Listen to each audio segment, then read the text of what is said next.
සුබ දවසක් වෙන්න ඕන හැමෝටම. ඉතින් ශ්‍රී ලංකාවට බලපෑපු මේ ආපදා තත්ත්ව එක්ක ඒක ආපදා තත්ත්වයට අපිත් අහුණා. ඉතින් ඊට පස්සේ තමයි මම මේ වීඩියෝ එක දාන්නේ. ඉතින් අද අපි හදන බලාපොරොත්තු වෙනවා මගේ මේ පොහොර හදන වීඩියෝ සෙට් එකේ ජීවමුත පොහොර එක හදන විදිය තමයි කටට අද මම කියලා දෙන්න හදන්නේ. ඉතින් අපි බලමු ඉස්සෙල්ලාම කොහොමද ජීවමුත එක හදන්නේ සහ ජීවමුත පොහොරත් සම්බන්ධ බැඳිච්ච විද්‍යාත්මක කාරණා සහ අපි සාම්ප්‍රදායික කාරණා ටික කතා කරමු ඉස්සරහට. ඉතින් වීඩියෝ එකත් එක්ක දිගටම රැඳිලා ඉන්න කියලා ආරාධනා කරනවා. අපි හම්බෙමු වීඩියෝ එකත් එක්ක ඉස්සරහට. අපි ඉස්සෙල්ලාම කතා කරමු මේ ජීවමුත පොහොර එක හදද්දී අපිට වැදගත් වෙන අමුද්‍රව්‍ය මොනවද කියලා. ඉස්සෙල්ලාම මේ වගේ 200 බැරල් එකක් අපි තෝරගන්න ඕන. ඊට පස්සේ මම එකතු කරගෙන තියෙනවා මේ ග්ලිරිසීඩියා කොළ. වැටහිර කොළ කියන්නේ ගොඩක් තැන්වල ඒවා හොඳට කපාගන්න තමයි එකතු කරන්නේ. සාමාන්‍යයෙන් කාලකට අඩු ප්‍රමාණයක් ඔය කට්ටිය ඉස්සෙල්ලාම දාගන්න. මේකට ග්ලිරිසීඩියා වලට අමතරව දාන්න පුළුවන් ඉරබදු, ඊට පස්සේ ඉපිල් ඊට පස්සේ වල් සූරියකාන්ත වගේ නයිට්‍රජන් ගොඩක් ගබඩා වෙලා තියෙන කොළ ප්‍රමාණයක් ගන්න පුළුවන්. ඊට අමතරව අපි මේ වගේ මේ ඇවිල්ලා මුං ඇට කිලෝ එකක් කුඩු කරගත්ත කුඩු, ඒකත් හොඳ ප්‍රභවයක්. ඊට අමතරව නැවුම් ගොම, එළහරක් ගොම තමයි අපි පාවිච්චි කරන්නේ. මීහරක් ගොම ගන්න එපා සහ පරණ ගොම පාවිච්චි කරන්නත් එපා. ඊට අමතරව අපි හොයාගෙන තියෙනවා මේ අන්ඩිස්ටර්බන්ස් පස් සාම්පල් එකක්. ඉතින් මේ පස් සාම්පල් එක ගන්න සම්පූර්ණ වීඩියෝ එකක් මම කලින් JMS පොහොර හදන එක වීඩියෝ එකේදී ඔය කට්ටියට පෙන්නලා තියෙනවා. ඉතින් ඒ විදිහට ඔය කට්ටිය පස් සාම්පල් එක හොයාගන්න වල් තෙල්, ඊට පස්සේ ඔය මොනවත් කෘමිනාශක, ඇග්‍රෝ කෙමිකල්ස් වෙදිච්ච නැති තැනක. ඊට පස්සේ වුණ අපිට දුඹුරු සීනි මම කිලෝ 3ක් අරගෙන තියෙනවා. ඒ කියන්නේ මේ ලීටර් 200ක් තමයි අපි හදන්න යන්නේ. එතකොට දුඹුරු සීනි කිලෝ 3ක් ඕන. දුඹුරු සීනි නැත්තම් සීනි සක්කර හොඳයි. ඉතින් සීනි සක්කර නැත්තම් දුඹුරු සීනි හොයාගන්න. ඉතින් මේවා නැත්තම් මේවට වියදමක් දරන්න අමාරුයි නම් ඔය වැල්ල වරකා වගේ මොනවා හරි කාබන් සෝස් එකක් තියෙන එකක්, ඒ කියන්නේ ග්ලූකෝස් වැඩිපුර තියෙන මොනවා හරි ප්‍රභවයක් පාවිච්චි කරන්න පුළුවන්. හැබැයි දුඹුරු සීනිත් ඕකේ වැඩේට. ඉතින් ඔන්න ඔය අමුද්‍රව්‍ය ටික තිබ්බොත් අපිට ජීවමිත එක හදා ගන්න පුළුවන්. ඊට අමතරව එළගව මූත්‍ර හොයාගන්න පුළුවන් නම් ලොකුවට වටිනවා. ඉතින් මේ වෙලාවේ අපිට ඒක හොයාගන්න බැරි වුණා. ඉතින් හින්දා අපි ගව මූත්‍ර නැතුව තමයි හදන්නේ. කොහොම හරි මේ අමුද්‍රව්‍ය ටිකනොත් අපිට හොඳ පොහොර එකක් හදා ගන්න පුළුවන්. ඉතින් අපි බලමු කොහොමද පොහොර එක හදන්නේ කියලා.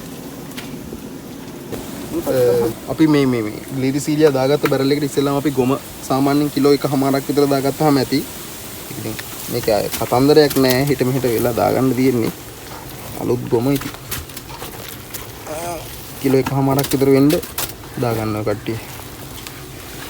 ජීවමුත කියන්නේ ඇත්තම ඉන්දියානු සම්භවයක් සහිත පොහොර එකක්. ශ්‍රී ලංකාවත් පාවිච්චි කරනවා. ඉන්දියාව තමයි මේක ගොඩාක් දුරටම පාවිච්චි වෙන්නේ. ඉතින් අපි ඉන්දියාවයි කොරියාවයි හැම පැත්තෙම තියෙන පොහොර පාවිච්චි කරලා තමයි අපි මේ වැඩේ කරන්න හදන්නේ.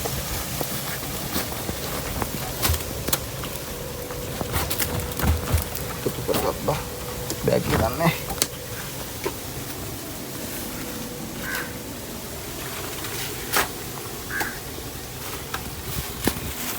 මේ තියෙන්නේ මුං ඇට කිලෝවක් අපි කුඩු කරගත්ත කුඩු. ඒකත් උහුම එකතු කරගත්තා.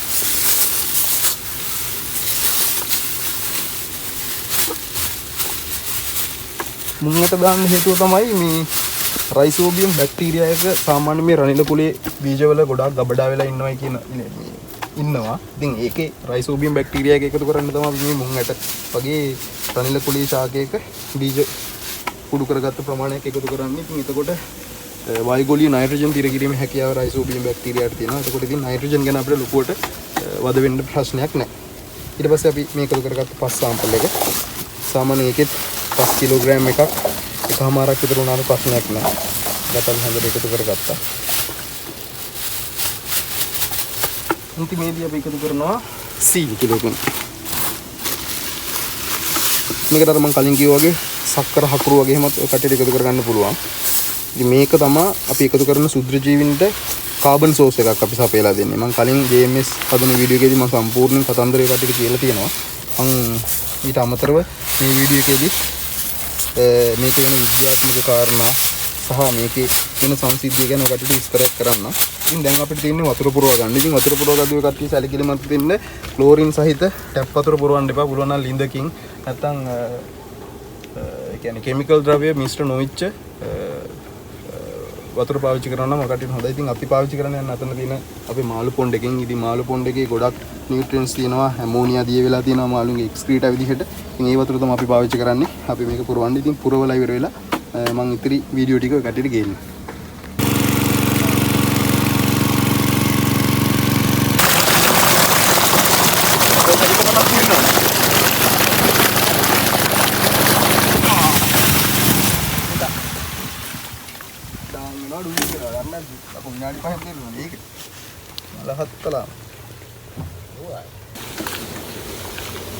වතුර පුරවලා ඉවරයි දැන් අපි හොඳට ඉතින් කලවම් කරගන්න ඕන. මේක කලවම් කරද්දී ඔය කට්ටිය පුළුවන් එකම පැත්තට කලවම් කරන්න. ඉතින් අද නම් අවුලක් නැහැ. හැබැයි ඉස්සරහටත් හැමදාම අපිට කලවම් කරන්න වෙනවා. මොකද මේකේ ස්වායුක බැක්ටීරියා තමයි හැදෙන්නේ. ඉතින් ඔය කට්ටිය හැමදාම කලවම් කරන්න අපහසුයි නම් ඔය මාළු ටැංකිය වලට දාන පොඩි ඒරේෂන් යුනිට් තියෙන්නේ. අන්න ඒ වගේ එකක් දාලා තියන්නත් පුළුවන්. ඉතින් එහෙම ඕනේ නැහැ. ඔයාලට හැමදාම විනාඩි 8ක් 10ක් හොඳට කලත්තන්න පුළුවන් නම් හොඳයි. ඉතින් කලත්තද්දී හැම වෙලාවෙම එකම පැත්තකට කලත්තන්න මෙන්න මේ විදිහට. මේ කොළ ටික එහෙම යට යනවා සාමාන්‍ය දවස් කීපයක් පරණ වෙද්දී. හොඳ සුවඳක් එක්ක තමයි පොහොර එක හැදෙන්නේ.